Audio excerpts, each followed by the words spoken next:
ሽታው መዓዛው አትጠይቁኝ እንዴት እንደሚጣፍጥ የምር ማለት ነው። ተመልከቱት እንዴት ያምራል። በተለይ ፀጉራችሁ እንደኔ ከርዳዳ ለሆነ አልበጠር ለሚላችሁ ጫፍ ጫፉ ዛላውን በደንብ አድርጋችሁ ቀቡት። በተለይ ታጥባችሁ ስትወጡ ውሃው ሳይደርቅ በጣም ይህንን ቅባት ሰርታችሁ ብትጠቀሙ እመኑኝ ፀጉራችሁ ይድናል ማለት ነው። ለስላሳና ያማረ ቆንጆ ፀጉር እንዲኖራችሁ ይረዳችኋል። ካሮት በተፈጥሮ ከፊት ለፊት ያለውን ፀጉራችንን ትንንሹን ቤቢ ሄራችንን የማብዛትና የማሳደግ አቅም አለው። ሰላም ውድና የተከበራችሁ ቤተሰቦቼ እንዴት ናችሁ? ሰላም ናችሁ ወይ? እኔ በጣም ደህና ነኝ፣ እግዚአብሔር ይመስገን። የእናንተም ሰላም በያላችሁበት የዓለም ዳርቻ ብዝት ትርፍ ይበል። ቪዲዮውን በላይክ ጀምሩት። አመሰግናለሁ። እንደምታዩት እዚህ ጋር አንድ ካሮት አለኝ። እናንተ ለቤተሰብም ጨመር አድርጋችሁ መስራት ከፈለጋችሁ ሁለትም ሶስትም መጠቀም ትችላላችሁ። እንደምትሰሩት የቅባት ብዛት ይወስነዋል። እንደገና ለፀጉሬ የሚስማማኝና ፀጉሬን የሚያለሰልስልኝ የአልመንድ ቫቲካ ኦይል አለኝ። እንደምታዩት በጣም ነው ፀጉር የሚያለሰልሰው። እናንተ ለፀጉራችሁ የሚስማማችሁን ማንኛውንም ዘይት መጠቀም ትችላላችሁ። ለእኔ ለፀጉሬ ይሄ ስለሚስማማኝ ነው። ከዛ ካሮቱን እልጠዋለሁ። ከላይ ያለውን አጥቤዋለሁ። መጀመሪያ ከላጥኩም በኋላ ያው ደግሜ አጥበዋለሁ ማለት ነው።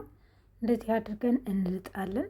ይህ ተፈጥሯዊ የሆነ ቅባት ነው የምንሰራው። ቅባቱ እስከ 6 ወር 4-5 ወር ድረስ መቆየት የሚችል ነው። በደንብ በንጽህና ነው የምንሰራው። ተከታተሉ።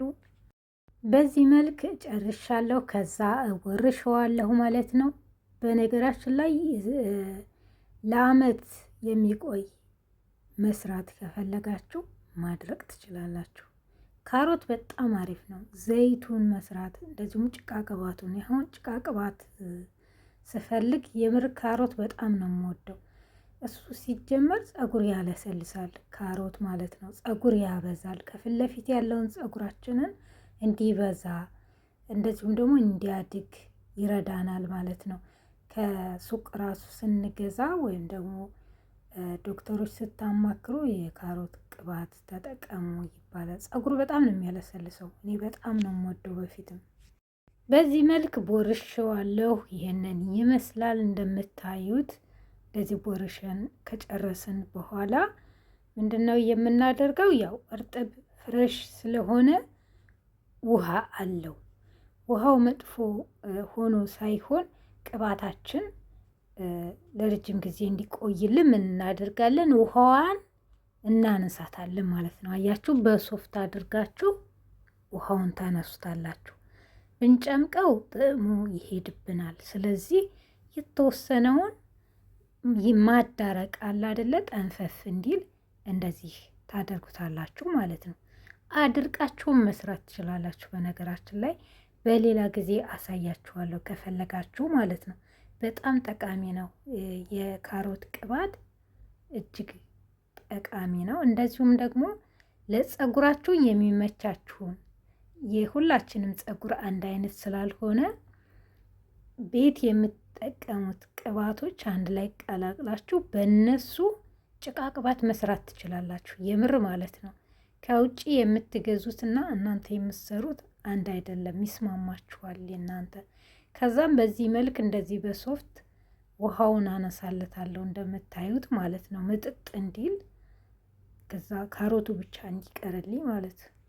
በመቀጠል እዚህ ጋር እንደምታዩ በዚህ አድርገዋለሁ። ከዛ ጎድጓዳ ሰሃን ወይም ደግሞ ጠርሙስም ይሆናል። በነገራችን ላይ ለፀጉራችን ውሃ ምናምን ስንሰራ የምናስቀምጥበት ግላስ ካላችሁ በሱም መስራት ትችላላችሁ። እንዲሁም ደግሞ እንደዚህ ባለ ሰሃን በሸክላ ሰሃን ታደርጉታላችሁ ማለት ነው። ከዛ ይሄንን ቫቲካ እጨምረዋለሁ። እኔ በጣም ፀጉሬ በቃ ታጥቤ ስወጣ ይሄንን ስቀባ የሌለ ነው የሚለሰልስል። በቃ ይፍታታልና በጣም ነው የሚያፍታታው። ቫቲካ አልመንድ ቀዩ ማለት ነው። እስኪ እናንተም ሞክሩት። ፀጉራችሁ ታጥባችሁ ስትወጡ የሚያያዝባችሁ ማለት ነው። እና ሌሎች የምጨምራቸው ቅባቶች አሉ። እነሱንም ከወደዳችኋቸው ወይ ካላቸው መጨመር ትችላላችሁ። የተፈጥሮ ዘይቶች በነገራችን ላይ ጠቃሚ ናቸው። እንደ ወይራ ዘይት፣ ኮኮናት፣ ይሄ የወይራ ዘይት ነው። 1 ማንኪያ ጨምርበታለሁ። ለእኔ ያው ስኪን ድራይ ስለሆንኩኝ ደረቅ ስለሆነ ቆዳይ ብዙም አይመቸኝም፣ ግን ጥቅም ስላለው አደርግበታለሁ ማለት ነው። ከዛ ኮኮናት በጣም አሪፍ ነው። ብቻውን ሲሆን ነው እንጂ ፀጉር የሚያደርቀው። እንደዚህ ስቀላቅሉት ለፀጉርም ሆነ ለሰውነት ለቆዳ በጣም ቆንጆ ነው የኮኮናት ማለት ነው። የተወሰነ ጨምሬበታለሁ። ማንኛውም ኮኮናት ቅባት ይሆናችኋል ማለት ነው። የሚረጋውም ከዛ እዚህ ጋር ውሃ፣ የሞቀ ውሃ ነው ያደረግኩት ፈጠን እንዲልልኝ። እንደዚህ እናደርገዋለን። ከስር እናንተ ግላስ ከሆነ የምታደርጉት ዙሪያውን በፎጣ ማድረግ ትችላላችሁ ማለት ነው። ይሄ ግን ያው ሳህን ስለሆነ ምንም አይሆንም እና በዚህ መልክ በደንብ አሁን ከላይ ይወጣል፣ ቅባቱ ከላይ ይወጣል ራሱ እየተዋሃደ በደንብ ጥቅሙ የካሮቱን ከለሩን እንዳለ እስከሚወስደው እስከሚዋሃድ ድረስ በዚህ መልክ ውሃ ካነሳችሁ እያፈላችሁ መጨመር ትችላላችሁ። ስቲም መስራት ብዙ ጥቅም አለው። አንደኛ የቅባቱ ሽታ እንዳያመጣ፣ መጥፎ ሽታ እንዳይሆን፣ ሁለተኛም ነገር ደግሞ ዘይቶቹ ራሳቸውን የቻሉ ኦሪጂናል እንደሆኑ ለፀጉራችን ጠቃሚ እንዲሆን እንደዚህ በስቲም ብትሰሩ መልካም ነው ብዬ እመክራለሁ። እኔም እንደዚህ ስቲም እያደረግኩ ስሰራ በጣም ነው የሚመቸኝ። አንደኛ በጣም አይሸትም፣ አይቃጠልም፣ ንጥረ ነገሩ አይሄድም። በራሱ ጊዜ እንደዚህ ከላይ እየተንተከተከ ያው እንደምታዩት ቅድም ውሃውን አይታችሁታል አይደል? እንደዚህ ሆኗል። 30 ደቂቃ በቂያችሁ ነው። በዚህ መልክ እንደዚህ አድርጋችሁ አንተክትኩት። ማሳደርም ትችላላችሁ ከካሮቱ ጋር። እኔ ግን 1 ሰዓት ያክል ነው የማቆየው ማለት ነው። ከዛ ወደ መስራቱ ወደሚቀጥለው ደግሞ አሰራር እንሄዳለን። አሁን እኔ ይበቃኛል። ራሱ ካሮቱ የሆነ ጠቆር እንደማለት ይላል እየበሰለ ሲመጣ ሲዋሃድ ከቅባቱ ጋር ማለት ነው። ያስታውቃችኋል። ለምታዩት ይህንን ይመስላል። ምንም አይነት አረፋ ወይም ውሃ ነገር የለውም። በደንብ ዘይቱን ወስዶታል። ሲቀዘቅዝ ደግሞ ተመልሼ እንደ ጭቃ ቅባት እንደሚሆን አሳያችኋለሁ። የምታዩት በዚህ መልክ አቆይቼዋለሁ። ምክንያቱም ምዝምዝ እንዲያደርገው በደንብ ጥቅሙ እንዲወጣልኝ አቆይቼው ነው የመጣሁት። በጨርቅ ማጥለል ትችላላችሁ። ንጹህ ጨርቅ የነጠላ ቅዳጅ ካላችሁ በሱ፣ እንደዚሁም ደግሞ በማያወርድ ማጥለያ እንደዚህ። አሁን ይሄ አያወርድም፣ ምንም ነገር ጠብ አያደርግም። የቅቤ ማጥለያ ካላችሁ እሱ ራሱ በጣም አሪፍ ነው። በሱም በሚመስል ማለት ነው። ምንም ጠብ አያደርግም። በነገራችን ላይ ይሄ በጣም ስላልደቀቀ አይወርድም። በማጥለያ በማንኛውም ማጥለያ ማጥለያ ይቻላል፣ ግን እንዳያስደግመን ማለት ነው። ከወረደ ያው ፀጉራችን ሊነካ ስለሚችል ቆዳችንን እንዳያሳክከን ለዛ መሆን አለበት። የምታዩት ይሄንን ይመስላል። አሁን በመቀጠል ደግሞ ምንድነው የምናደርገው? እዛው ልክ የማይቃጠል ሳህን፣ ፕላስቲክ ያልሆነ ግላስ የሆነ ሳህን ላይ መጀመሪያ በሰራሁበት ላይ መልሼ ገለብጠዋለሁ ማለት ነው። ከዛን ይህንን ኦሪጂናል ቫልዚን ነው የምጠቀመው። እናንተ ግን ቫልዚን ከሌላችሁ ምን ትጨምራላችሁ? ጭቃ ቅባት ካለ ጭቃ ቅባት መጠቀም ትችላላችሁ። እንደዚሁም ደግሞ ያላችሁን የሚመቻችሁን ቫልዚን አይነት ማንኛውም ቫልዚን ይሆናል። ማንኛውም ጭቃ ቅባት ደግሞ ይሆናል ማለት ነው። እንደዚህ ናቹራል በሆነ መንገድ እየሰራችሁ ፀጉራችሁን ተከባከቡ በቤታችሁ። አሁን እኔ ፀጉሬን በምታጠብ ሰዓት ጫፍ ጫፉን ወይ በቫልዚን ነው ወይ በጭቃ ቅባት ነው ማፍታታው ማለት ነው። ለምን እኔ ፀጉሬ ልክ እንደታጠብኩኝ በጣም ነው የሚያያዘው። ለምን እንደሆነ አላውቅም። ያው አንዳንድ ፀጉር ባህሪ እንደዛ ነውና የግድ ጭቃ ቅባት ያስፈልገዋል። ከዛ ከስር ቫልዚኑና ቅባቱ አብሮ እንዲዋሃድ እስቲም እንዲያደርገው ጀስት የፈላ ውሃ ብቻ አርጉበት። ከዛ እንደዚህ አማስሉት ማለት ነው። ድጋሚ መጣድ ወይም ደግሞ ስቲም ማድረግ አይጠበቅባችሁም። በራሱ ጊዜ ይረጋል። እንዴት እንደሚረጋ ታዩታላችሁ። ቅባቱ እንዴት እንደሚያምር በዛው ላይ ሽታው አይረብሽም። ቆንጅዬ ነው። ያው ቫቲካን ታውቁታላችሁ። በዚህ መልክ እንደምታዩት ተቀላቅሎልኛል። ያው ከስር የሞቀ ውሃ ስላለ አቀላቅሎታል ማለት ነው። ከእናንተ የሚጠበቀው ብቻ ያው በማንኪያችሁ ማማሰል ነው እና ይቀላቀላል፣ ይሟሟል ማለት ነው። በደንብ እስኪሟሟ ድረስ እንደዚህ እናደርገዋለን። በመቀጠል የምታስቀምጡበት ደረቅ የሆነ እንደዚህ አይነት እቃ ውሃ ያልነካው ማለት ነው። ውሃ ያው እንዳያበላሽብን ነው። ውሎላ አድርጋችሁ እዛ ውስጥ ታደርጋላችሁ ማለት ነው። ተቆየ ይረጋል።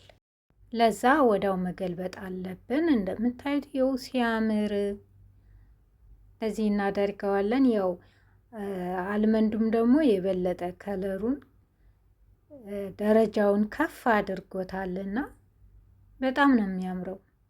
የምር የእውነት ነው የምላችሁ፣ ሰርታችሁ ተጠቀሙትና ብዙ ነው የሆነልኝ። አንድ ብቻ ይወጣዋል ብዬ ነበር ያሰብኩት፣ ለካ ብዙ ነው ያደረግኩት። እና ፀጉሬን እንዴት እንዳለሰለሰው ጠይቁኝ፣ ስቀባው ማለት ነው። በጣም አሪፍ ነው። እስከሚረጋ ድረስ እንጠብቀውና ተመልሼ አሳያችኋለሁ። ምርጥ ቅባት በዚህ መልክ እንደዚህ እየሰራችሁ ለቤተሰብም ለእናንተም ማዘጋጀት ትችላላችሁ። የምትገዙት አሁን ይሄ ውድ ነው ቢገዛ ማለት ነው። ግን ቤት ስትሰሩት ደግሞ እንደዚህ በጣም ብዙ የሆነ ነው የምታገኙትና ጥቅም አለው። ያው ይሄም ወጪ አይወጣውም ማለት ሳይሆን ብቻ ግን ከሚገዛው ይሄ ቆንጆ ነው። በዛ ላይ ደግሞ ተፈጥሯዊ ነው። ኬሚካል አልጨመርኩም። አሁን እኔ እዚህ ጋር ያው ቫልዚንም ጠቃሚ ነው። ቅባቱም ደግሞ በጣም አሪፍ ነው። ሲረጋ ደግሞ ምን ይመስላል እዩት፣ እንዴት እንደሚያምር የምር ወዳው ነው የሚረጋው። 2 ሰዓት 3 ሰዓት ከቆየ በኋላ እርግት ይልላችኋል። አሁን የትም ቦታ ሆናችሁ ይህንን ቅባት መስራት ትችላላችሁ። ኢትዮጵያም ሆናችሁ ውጭም ሆናችሁ ፍሪጅ አያስፈልገውም። ውጭ አድርጋችሁ ነው እስከሚያልቅ ድረስ የምትጠቀሙት። አይበላሽም። ቆንጆ ነው። እኔ የምጠቀመው 6 ወር 4 ወር 5 ወር ነው። እንደዛ ነው የምጠቀመው ፍሬሽ ስለሆነ ማለት ነው።